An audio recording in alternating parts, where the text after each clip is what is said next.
ធ្វើជាមនុស្សកុំរស់ទៅតាមពាក្យដែលគេថាអ្នកខ្លះថាឲ្យយើងរីចម្រើនអ្នកខ្លះថាឲ្យយើងអន្តរាយក៏មានដែរមនុស្សយើងមានចំណុចយ៉ាប់មួយគឺរស់ទៅតាមអារម្មណ៍របស់អ្នកដទៃហើយធ្វើអីគឺតន់តោទៅតាមពាក្យដែលគេថាធ្វើនេះខ្លាចគេថាធ្វើនេះខ្លាចគេថានិយាយទៅឲ្យតែធ្វើអីមួយភ័យរឿងខ្លាចគេថានឹងមុនអ្នកត្រូវចាំតែនៅក្នុងសង្គមមួយហ្នឹងបើសិនជាយើងយកពាក្យគេថាយកមកដាក់ជាឧបសគ្គទាំងអស់គ្នារើខ្លួនអត់រួចទេធ្វើអីក៏គេចាំតែថាយើង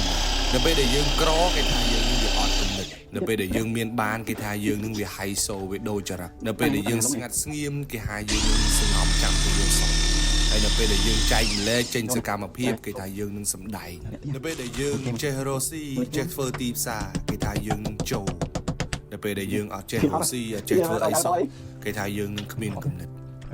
អ្នកខ្លះមកថាឲ្យយើងនឹងមិនមែនមានន័យថាគាត់នឹងក្រាន់បើជាងយើងឬក៏ធ្វើការងារអីមានផ្លែផ្កាជាងយើងទេគាត់តែពេលខ្លះគាត់មិនយល់ដូចយើងហើយគាត់មកនិយាយថាយើងនឹងធ្វើអីក៏ខុសដែរពីពេលនេះទៅកុំស្ដាប់ពាក្យគេនិយាយច្រើនពេកស្ដាប់បេះដូងខ្លួនឯងខ្លះផងហើយពេលដែលចេញធ្វើអីកុំយកពាក្យគេនិយាយនឹងមកដាក់មកឲ្យសោះទៅសួរខ្លួនឯងសិនថារឿងដែលយើងកំពុងធ្វើនឹងមានប្រយោជន៍ដែរអត់ហើយវាសំខាន់ប៉ុណ្ណានៅក្នុងជីវិតរបស់យើងបើសិនជាវាសំខាន់ហើយវាមានប្រយោជន៍សម្រាប់ជីវិតរបស់យើង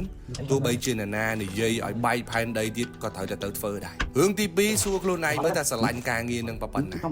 ហើយចូលចិត្តវាប៉ុណ្ណាហើយធ្វើវាកើតអត់បើសិនការងារនឹងជាការងារដែលមានប្រយោជន៍ហើយយើងចូលចិត្តវាទៀតនរណានិយាយអីក៏ស្អាតចិត្តគេដែរចុងក្រោយទៅសួរថាការងារដែលខ្លួនឯងកំពុងធ្វើនឹងវាស្របច្បាប់ដែរអត់វាប៉ះពាល់ជាមួយនរណាដែរអត់បើយើងចូលចិត្តវាហើយវាជាការងារដែលមានប្រយោជន៍ហើយវាស្របច្បាប់គ្មានប៉ះពាល់នរណាទេធ្វើវាទៅប្រឹងធ្វើវាឲ្យបានផលក្រោយលោកថ្ងៃណាមួយអ្នកដែលថាយើងនឹងគាត់អាចមកពឹងពាក់យើងបាននៅថ្ងៃក្រោយវាអត់សំខាន់នៅលើពាក្យដែលគេថាទេវាសំខាន់នៅលើយើងខ្លួនឯងតើប្រកបជាមួយនឹងការងារនឹងកម្រិតណាហើយអាចមានវិធីធ្វើវាឲ្យមានប្រយោជន៍បានកម្រិតណាអ្នកទៅចាំថានៅពេលដែលយើងអត់ប្រយោជន៍